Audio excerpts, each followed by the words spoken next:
Hello, everyone, and welcome back to the Jens Heitland Show, where I connect the dots of innovation and entrepreneurship with my guests. Today is a special episode because it's the episode number 100 on my podcast. That means I have decided to do a special episode where I am featuring not myself, but kind of I'm just talking myself to what's happening and how everything came about and going a little bit into details to give you an understanding what this show is about, how this show is going to be in the future and what you can expect as the innovator. So, looking back is the first part I will dive into. Today, it's like what's happening right now, and then a future outlook, what the show will bring and how I use the show as a part of the ecosystem. So it's a special episode, is most probably uh, an episode which is very, very, very rare because I don't want to talk alone on the whole podcast. But let's get into it. Looking back, so what is the reason and why I have started this show and why I call it even how I call it, which is the Jens Heitland Show. So there are a couple of reasons for that. For those who have never heard about me before, they before you found me literally on that show or inside let's say the last 1.5 years, I have a very, very long story growing up from construction sites, working myself through different companies in different parts of companies, and then growing into a position and ended up as the global head of innovation for one of the best companies in the world. And then I stepped out, starting all over again and helping companies, corporations, individuals in different ways, and all focused on innovation. Um, and what I found over the last 1.5 years is that I truly want to help people. I want to help people to innovate. That's like the red thread I want to do. And what I've seen is that even if I work with organization or when I work with organizations, it's always the people part that's not working. So it's not there are hundreds of thousand innovation processes out there, and you can take them, you can plug them into your company and they're going to work somehow, but they're not necessarily working in entirely, and that's often limited by the culture of the organization, which is the people part. And that's why I focus on the people part when I support corporations. But for me it's even wider than that, because it's like one part is the corporate support on how can we all together help companies to innovate more and innovate better and be more in tune with the people that work in that companies. The other part, which I have discovered over time, that there are a lot of innovators out there who don't really have a window into the world. So that's all of the things coming together. So why did I start that podcast? What I found out leaving the corporate world and still having kind of the big brand behind me, that I need to start a journey which is rebranding myself. Because I was the guy coming from that company. It was not about me. It was not about my companies. It was not about what I'm after. It was about, hey, he's the dude who has worked in that company. And that is fine. And I understand that because that's how people have experienced me over, at least in that company, 12 years.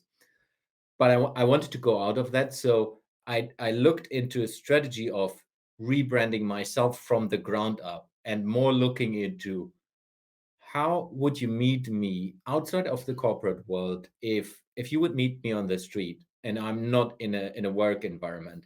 So that's literally how you see me right now. I'm wearing t-shirts, I'm wearing caps. And what I've looked into and as well deconstructed very, very successful entrepreneurs, and as well in management, is always about how can you be 100% authentic to yourself. So what I said is I will start wearing hoodies.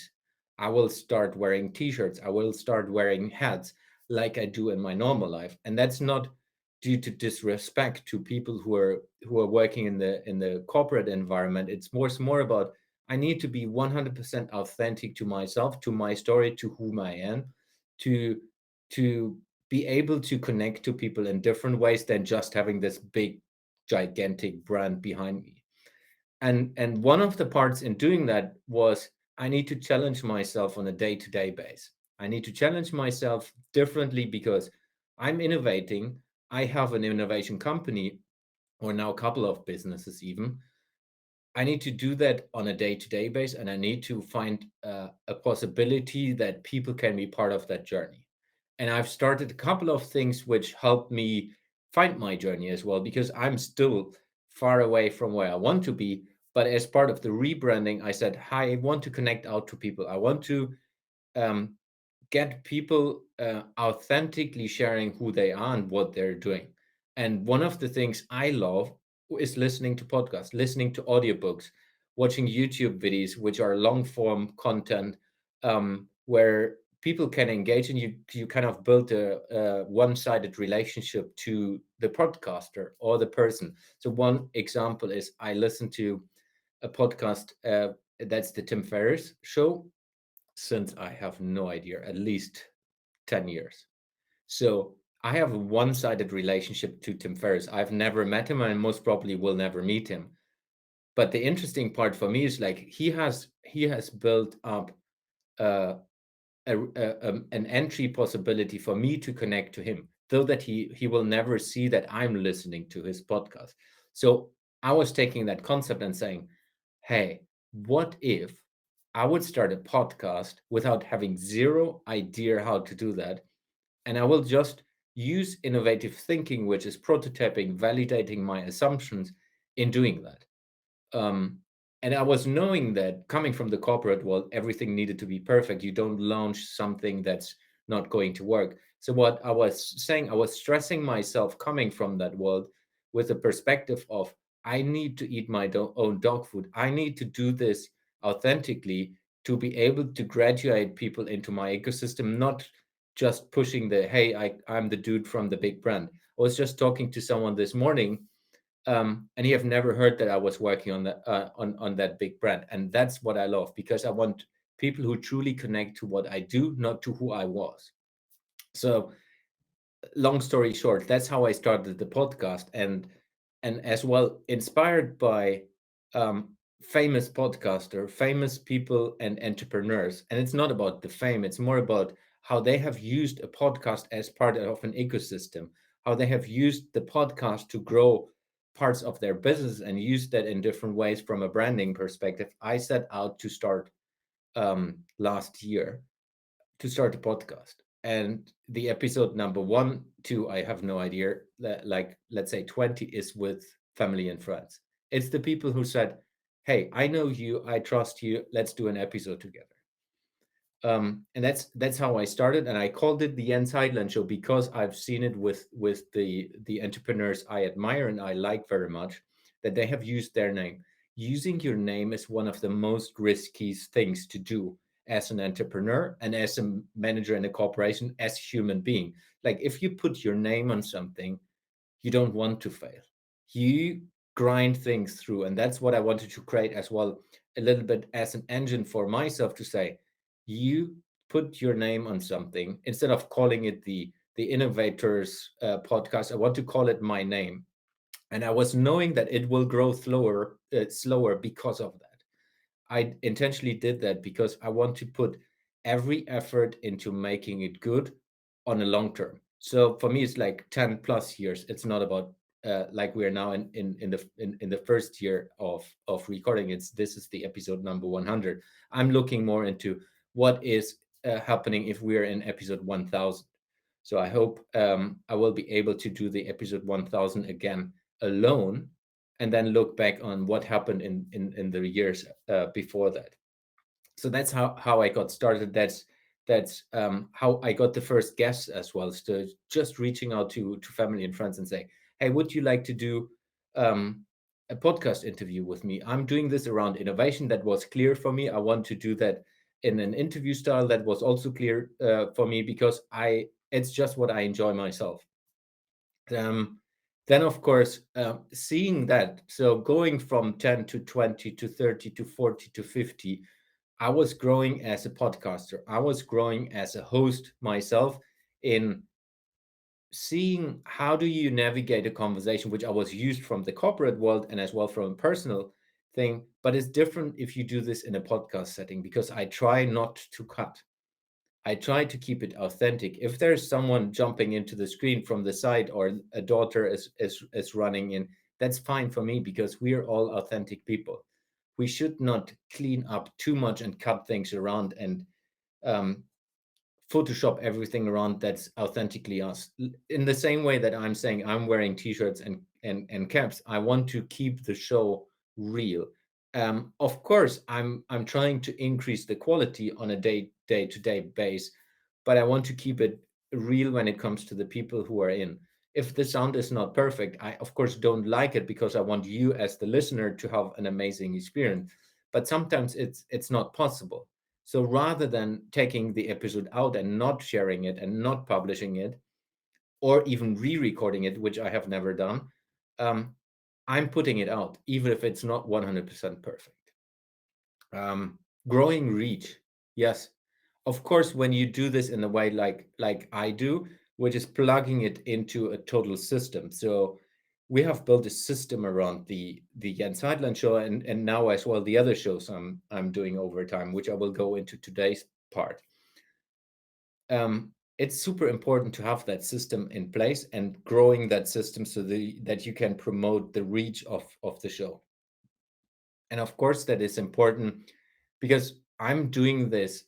I mean, one thing is selfishly for me and myself because I want to rebrand myself. The other part is I want to grow as a person. I want to learn something. I want to put myself out there and do something differently that challenges me. So that's how I started from a personal perspective. And as part of that, I'm amazingly enjoying it. I said the other day that I would love to do only podcasts my whole life, which means meeting interesting people, taking the recordings and spreading it out into the world because there's so much value if you interview a person. And it's value for myself because I have learned on 100 episodes and I have learned from the people who have been on the episodes. But in the same way, I got very much feedback from the people who have been on the podcast that they learned as well. Because with the questions I asked, they learn about themselves. They learn how they answer that question because I have asked them in a different way than someone else would ask them. So it's a learning environment, and that's something um, which the authenticity as part of that will grow the reach going forward. And for me, it's not about having 200 listeners, 1,000 listeners, 5,000, 10,000, millions, whatever. Of course, that's nice because I want to reach as many as possible people. But in the end, it's more about having the right people listening to it. I rather have 100 people listening to the podcast who are really interested in the people, the authenticity, and the innovation topics we cover than having 2 million and who are not really engaging with it. So, testing validation, the last topic as looking back. Excuse me. I'm not cutting this out as well because it's it's kind of a live show, which is a recording live show. Testing, validating. I have set up a structure behind the podcast and behind all the other things I'm doing, where I'm looking into having like everyone who works with innovation knows that it's like having assumptions and proving my assumptions if they're right or wrong. And you see that over the whole podcast episodes, the 100, we have tested, and I say we because it's now a team that's supporting me with all of that. It's not just me alone, or literally was almost from the beginning a team that was supporting me. Um, where I will go into as well because I think it's important to mention the team testing, validating, testing different show formats, seeing what these show formats do from a download perspective, from a visibility perspective, from a reach perspective, from an engagement perspective, but as well how people are interacting with different formats inside of that show. So, for example, the key different shows I have is a normal interview show where I engage with a person and do an interview. Another show format is the Innovation Breakfast Club, where it started out with Vanna, Dennis, and Joshua, where we met together and said, let's do a show together and discuss innovation topics and explore how we do that as a group. And then it has grown from there, that we did other groups, and as well putting groups together, and that's one of the formats, which is one of the winning formats that's going forward. Same with the one-on-one interviews. It's proven to work, and that's why we have done it. Then I did, for those who early listeners of the podcast, we did a test together, Joshua and I, um, did a test on, hey, how do we bring the XYZ playground, which is one of the other businesses I'm supporting and have co-founded over the last year. How can we bring that flavor into a podcast environment and test if it's going to work? So we have intentionally taken a different format from a topic perspective into the Jens Heitland Show, and we tested and validating that this is worth it to do a separate podcast, and then we have taken it out and built a separate podcast. So all of that is part of it, and all of that gave me numbers and gave me insights on what's working, what's not working. That's a system that's growing. That's a system that's helping me to decide what to do with the different show formats, what to do with the show, how to plug in the show as a business context into the wider system. Before I go into today, the team, super important, and I'm always keen on team. I would never be able to do all of this, all the different shows, all of what I do without the different team members. So I will not mention them in with names because I haven't talked to them if they're okay with it. It's people who help me cutting and producing the videos, because I've had no idea on how to do videos. It's a team that's taking the audio into the podcasting world. Like, even literally starting on how do you apply for podcasts, in Apple Podcasts, in Google Podcasts, in Spotify. Like, that's not just happening from its own. And I have decided early on that I will not be able to do all of that professionally from the get go. So I've taken team members on board. I've found partners who help me in doing that, and of course it's as well a team that's helping me to spreading the words. It's helping me with the whole social media aspects. How do we structure the social media? How do we build a flow that you, if you're an innovator, if you follow me on LinkedIn, for example, there are different sequences of what you see and which episode you see. And all of that is a system as well, which we have built and learned over time of what's working, and I have support for all of that.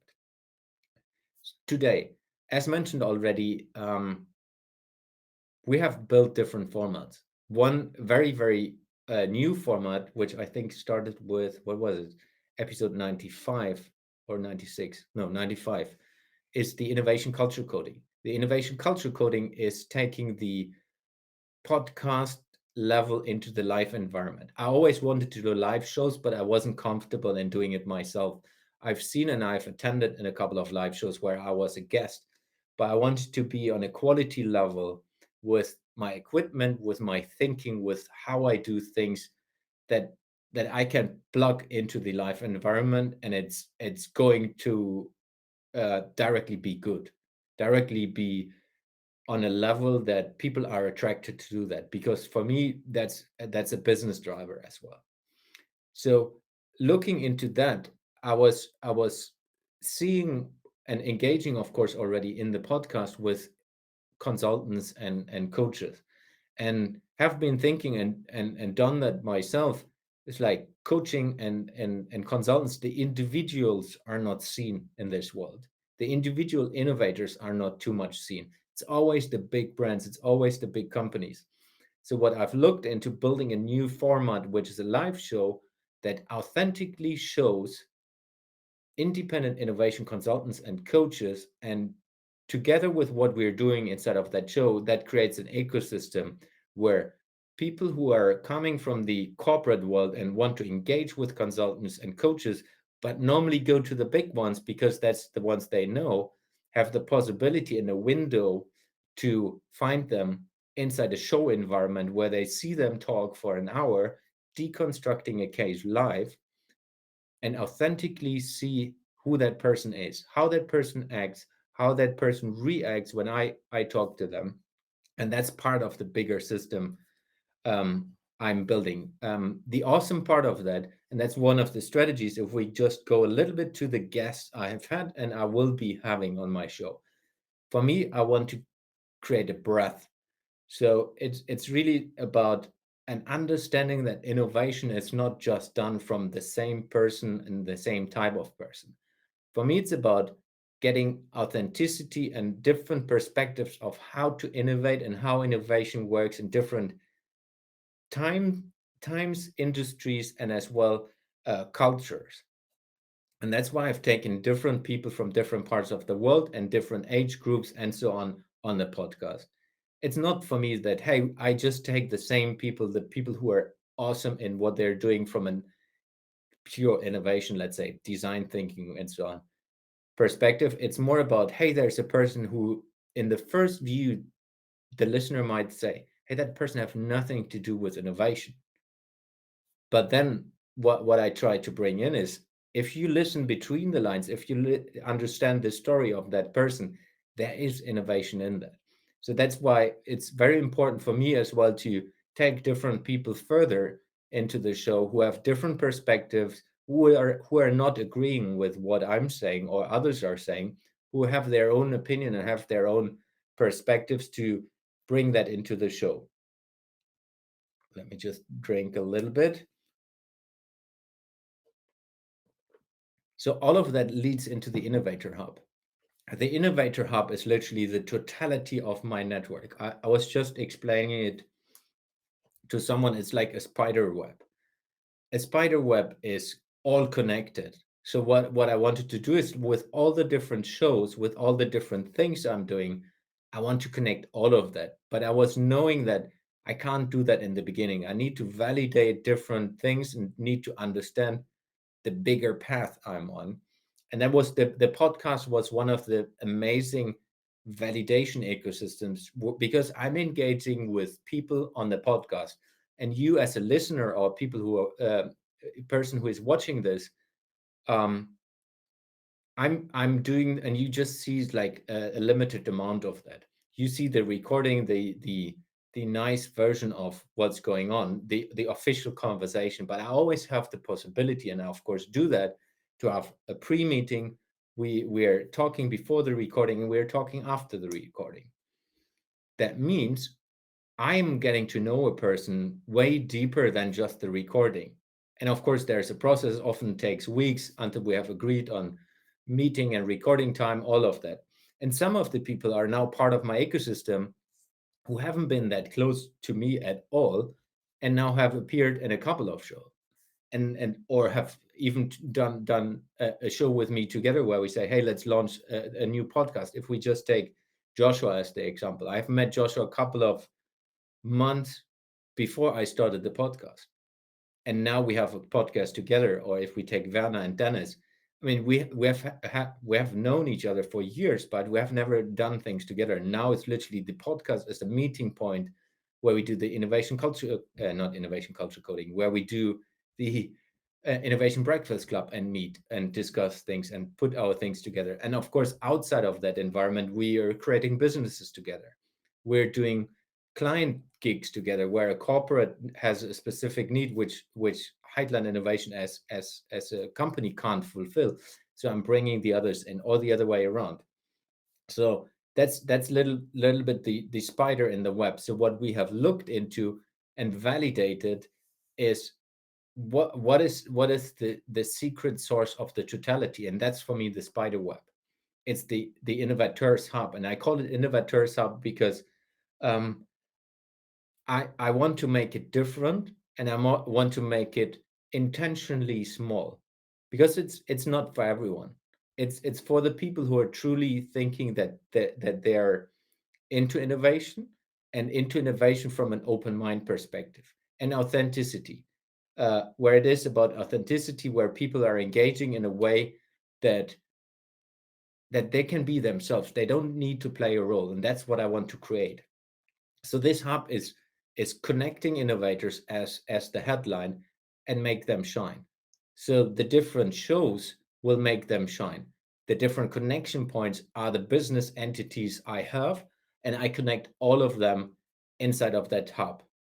So there are different subscription models, there are different training options, where we have the AI School for Innovators, where we have AI Fortuna, which is an executive exclusive engagement. So there are a lot of things I do, which most of you, if you listen to this podcast, might have never heard about. But these are things I wanted to connect. I wanted to connect the different innovators. If we just take the AI Fortuna, which are executives, to the XYZ Playground, which are young thinkers and experienced thinkers. A young thinker, if we just take a student, they might have never had the opportunity to talk to an executive. So, what if we build the spider web where they get the possibility, and as well creating business opportunities out of that with all the different possibilities I have in owning that net, but as well facilitating that net. That leads us to the business model. So if we take the podcast in itself, it's a free thing. So you all can watch and listen the podcast for free, and that's what I want to keep. I want to be able to create an environment that's for free, and I wouldn't say even it is for free, because you spend time with me, you spend time with the people who are on my show, and you engage with us. So you're kind of giving us time, and that's kind of the monetary or the value we get from you. So there's a value exchange, even though that it is for free from a monetary perspective. But of course, I need to finance that somehow. I've invested a whole lot money into the total ecosystem, because I truly believe that when we create value, there will be magic happening afterwards. So I'm all about the long-term perspective, 10 years plus, though that I'm validating on a day-to-day base. So business model. Sorry. Business model. How do we monetize the totality? Bring that ecosystem, and that's literally what I teach in the business boost system. I will not go too much into the commercial part right now, but there's an online course where I teach that in the AI School for Innovators.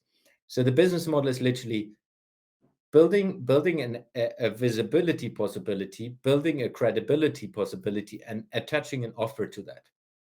What we do, and that's now the web, is having the people on the show where people can engage with. There will be, and I've seen it with myself, out of the 100, I have made um, a couple of engagements where I was asked to help companies because they have been connected to me through the podcast, because they have been seeing me on the podcast, on the different shows, on the different things I'm doing, and they wanted to engage with me. And that's going to happen with the different people on the podcast as well, if we structure it in the right way. And that's, for example, if we take the AI, the innovation culture coding. This show is the possibility for people who are looking for independent coaches and consultants to help them to innovate, to find them, and then, of course, purchase something from them. Either purchase something from them or engage them in a consultancy or coaching gig.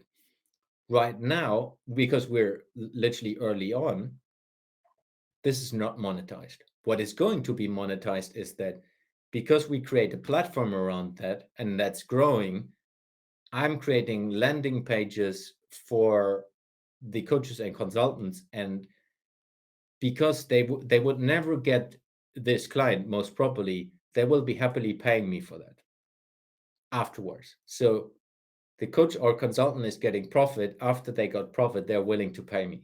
So that's one of the monetization engines.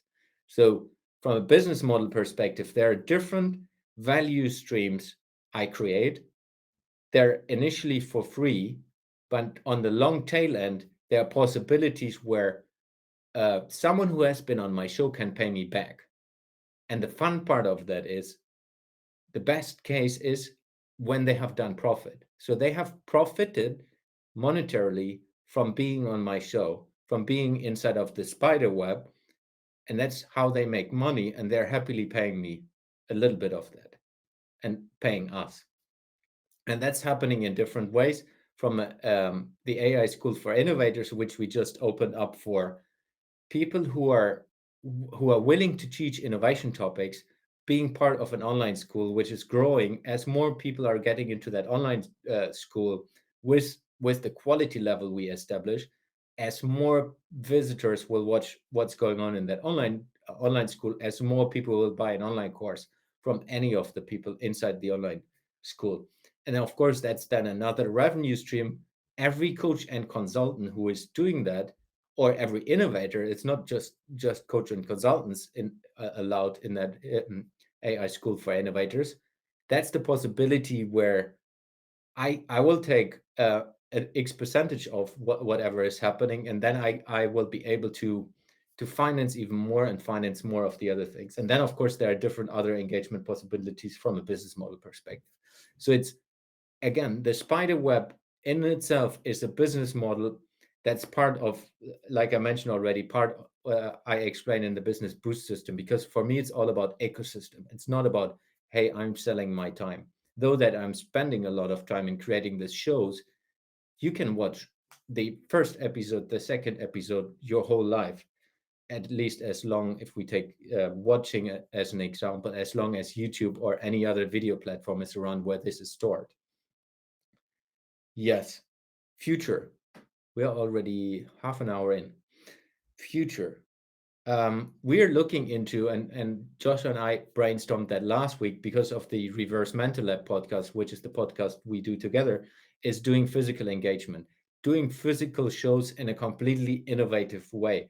So one of the ideas is touring around Europe when he is coming to Europe, where we do um, podcast episodes, and we can do any of the formats I'm doing or we are doing together in a physical space, and that can be either inside the high street, inside a shopping center, or we're building a kind of trailer where we're sitting on, and then people can watch us live and people can engage with us, and we just park in front of the innovation hub somewhere in the world. So there are a couple of things we have brainstormed, and it's going to happen. We just need to find a way of how to make that happen, because we're financing everything ourselves right now. Engagements, yes, there will be more and more engagement opportunities with the different shows, specifically of course in the live part. We already see that the live shows are generating more and more engagement, which is brilliant. Um, but as well, we're creating meetings. If you're part of the Innovators Hub, so subscription community, we're creating meeting opportunities where we want to bring innovators together and meet and greet and build businesses together. So that's around that as well. As well, something for the first 100 guests. So everyone who has been in the first 100, there will be something coming your way as well. We're still working on it. I hope until this episode goes live, you will get the possibility of engaging with each other as well, because there's so many brilliant minds who have been on my show, and some of them have never met. Imagine you are all having the possibility to meet and engage with each other on a physical, which could be a dinner, the first 100 dinner, or in a digital environment. Due to pandemic, the physical might not work because people have been from all over the place of the world. Yeah. Next one is 10 years perspective. And that might sound completely crazy. I'm 40 right now. I'm building this to least. I'm building this to last, not to least. I'm building this to last. So it's about, how do I build an ecosystem that's going to grow? And for me, it don't have to grow exponentially. I believe it will, but it don't has to be. This ecosystem is growing, and as more things are growing, as more people will get into innovation, as more people will profit from the ecosystem itself, as more companies will take innovation into their ecosystem, work with the cultures, work with the people, empower people inside of their organization. So altogether, the impact we can do in the world, and that's what I'm after, the impact we can do together in the world is huge through innovation.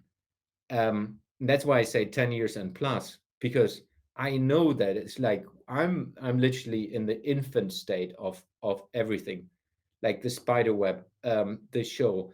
Though with 100 episodes, people think that's a lot. if you just compare it to one of the most famous podcasters, Joe Rogan, he has plus 1,000.